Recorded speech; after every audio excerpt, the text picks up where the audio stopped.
DP Mukherjee ने साहित्य के विकास की बात की और उन्होंने कहा कि भारत में सर्वप्रथम बंगाल, मद्रास तथा बम्बई ने अंग्रेजी साहित्य को अपनाया। आधुनिक भारतीय साहित्य में हम जो मानवतावाद और विपथगमन पाते हैं वह पूरी तरह पश्चिम की देन है। यहाँ काव्य या पद का असंतुलित विकास हुआ। यह विकास गद्य तथा आलोचना की कीमत पर हुआ। भारतीय साहित्य में विपथगमन की भावना उतनी पुरानी है जितने पुराने वेद हैं। पाली और जैन साहित्य में भी विपथगमन देखने को मिलता है। मध्यकाल में रहस्यवादियों में विपथगमन पाया गया। बंगाल में मंगला काव्यों में देवी देवताओं की स्तुति गानों में नायक नायिकों का विद्रोह देखने को मिलता है। यद्यपि अंत में उन्होंने समर्पण कर दिया। लोक साहित्य में अनेक दंत कथाएँ पाई जाती हैं जिनका संबंध देवी देवताओं से उतना नहीं है जितना मनुष्यों, उनके दैनिक प्रेम तथा जीवन से है।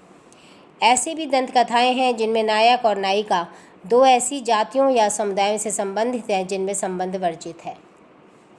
तुलसीदास के रामायण तथा भक्तमाला का हिंदी अनुवाद महान लौकिक साहित्य है जिस पर कोई भी देश गर्व कर सकता है। इसमें जहाँ उद्वेगों की प्रधानता दिखाई गई है वहाँ कर्तव्य को भी महत्व दिया गया है। अंग्रेजी में जो भी साहित्य उपलब्ध है उसमें से कल्पना प्रदान तथा गद्य अनुवादों के रूप में ही प्रमुखतः हमें देखने को मिलता है। भारत में विपन्नता या अभाव की भावना जितनी बदलती है उतनी ही अधिक बलवती उद्वेगता भी थी। अलग अलग भाषाई क्षेत्रों में नए वर्गों के उदय से, विशेषतः मध्यम वर्ग के उदय से भावुकता को साहित्य में विशेष स्थान दिया गया। उद्वेगों का सर्वत्र विशेषता गुजराती साहित्य में बंगाली साहित्य की तुलना में उद्वेगात्मकता कम पाई जाती है। किसी भी भारतीय फिल्म या ड्रामा, चाहे वह पौराणिक हो चाहे सामाजिक, नायक नायिकाओं के आंसू बहाते देखा जा सकता है। आधुनिक भारतीय साहित्य पर एक कुशल लेखक काव्य या गद्य निम्न प्रकार से वर्गीकृत कर सकता है: वैष्णववादी, रहस्यवादी, राष्ट्रवादी, नैराश्यपूर्ण। वह ड्रामा को दो भागों में बांटेगा: कल्पना प्रधान और वास्तविकता पर आधारित। ऐतिहासिक उपन्यासों तथा ड्रामा के माध्यम से कुंठाएं अथवा नैराश्य का प्रकटीकरण हुआ। भारतीय साहित्य में भूतकाल बढ़ा चढ़ाकर दिखाने की प्रवृत्ति विशेषतः है। रमेश चंद्र दत्त बंगाल एवं महाराष्ट्र में जागृति से संबंधित उपन्यासों के लिए प्रसिद्ध रहे हैं। ड्रामा भी काफ़ी अधिक राष्ट्रवादी रहा। इनमें मुस्लिम राजा महाराजा, रानी महारानी नायक नायिका के रूप में दिखाए गए हैं। इनमें सिराजुद्दौला, चांद बीबी तथा रजिया सुल्तान के जीवन दिखाए गए। स्थानीय लड़ाइयों के वीर नायकों के माध्यम से देशभक्ति को चित्रित किया गया। गुजरात में राजनीतिक पुनर्जागरण लाने में कन्हैया लाल मुंशी के ऐतिहासिक उपन्यास बहुत महत्वपूर्ण हैं। तो हम आधुनिक भारतीय ग्रंथ का एक रोचक पहलू यदि देखें तो उसका रोचक पहलू इसका राजनीतिक पत्रकारिता से निकट संबंध है। केसरी, आंध्र पत्रिका तथा जनजीवन महाराष्ट्र, आंध्र प्रदेश तथा गुजरात में अत्यंत आधुनिक गद्य के जनक रहे हैं। तिलक तथा गांधी अपनी अपनी भाषाओं में प्रथम स्तर के निबंधकार रहे। सर्वप्रथम बंगाल, महाराष्ट्र, आंध्र और गुजरात में राजनैतिक गद्य का विकास हुआ। बंगाल में अरविंद घोष ने अंग्रेजी में राष्ट्रवादी दर्शन की रचना की तो रविन्द्रनाथ टैगोर के राजनैतिक लेख बहुत ही उच्च कोटि के थे। साहित्य की रचना बंगाल में हुई, इसी प्रकार के साहित्य की रचना देश के अन्य भागों में भी हुई।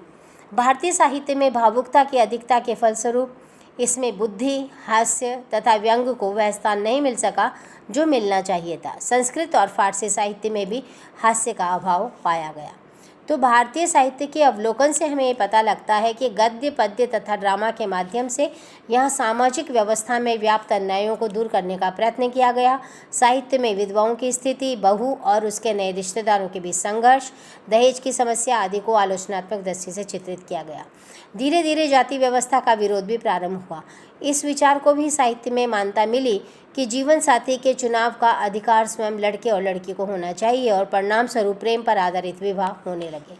ऐसे साहित्य की रचना भी होने लगी जिनमें ग्राम के प्रगतिशील युवक किसी वृद्ध व्यक्ति के द्वारा तीसरी शादी करने पर उसके विरोध षड्यंत्र में सम्मिलित होते हैं, उसके विरुद्ध आनंददायक षड्यंत्र में सम्मिलित होते हैं। ऐसी घटनाओं का चित्रण भी मिलता है जिसमें विद्यार्थी कॉलेज द्वार पर या बस में मिलने वाले किसी लड़की के प्रेम जाल में फंस जाते हैं। तो साहित्य में लड़कियों को भगाकर ले जाने की बहुत ही कम घटनाएं चित्रित की गई। स्त्रियों पर साहित्य का प्रभाव उनकी इस इच्छा के रूप में प्रकट होता है कि वे संयुक्त परिवार से अलग होना चाहती हैं और अपने पड़ोस में किसी कोई सम्मान्य मित्र बनाना चाहती हैं। शरत चंद्र चटर्जी ने ऐसी स्थितियों का चित्रण किया जो विद्रोह करती हैं, जिनके परिणामस्वरूप स्त्रियों की स्थिति में काफ़ी सुधार हुआ। उनका वह कार्य किसी भी समाज सुधार से कम नहीं था। तो साहित्य में निम्न जातियों को आवश्यक स्थान नहीं मिल पाया और सामाजिक विषमताओं का ठीक से विश्लेषण नहीं किया गया। बंकिम चंद्र का किसानों पर और दूसरा समानता की अवधारणा लेख, तीसरा दीनबंधु मित्रता का नील दर्पण जिसमें नाटककार जम्बुकी नील रोपको के शोषण का चित्रण करता है, हमारे लेखकों की दृष्टि से इंग्लैंड का संपूर्ण समाजवादी राष्ट्र छूट गया और 1920 से 1930 के बीच इस प्रकार के साहित्य लिखा गया, इस प्रकार के साहित्य की तरफ से ध्यान हट गया और इस तरह भारतीय साहित्य में एक अच्छी परंपरा प्रकृति से प्रेम रहा। कालिदास के बाद साहित्य में प्रकृति प्रेम कम ही दिखाई देता है। कबीर और दादू ने ईश्वर प्रेम को व्यक्त करने के लिए प्रकृति के अनेक सुंदर उदाहरण दिए। इसी समय बढ़ती हुई देशभक्ति की भावना के कारण लेखकों ने अपना ध्यान नगरों से ग्रामों की ओर लगा दिया। तो इस तरह से हम देखते हैं कि हमारा प्राचीन साहित्य किस तरह संस्कृत भाषा में समृद्ध था और किस तरह साहित्य समाज का दर्पण था। समाज में जो कुछ हमें दिख रहा था वह साहित्य में भी दिख रहा था। Thank you.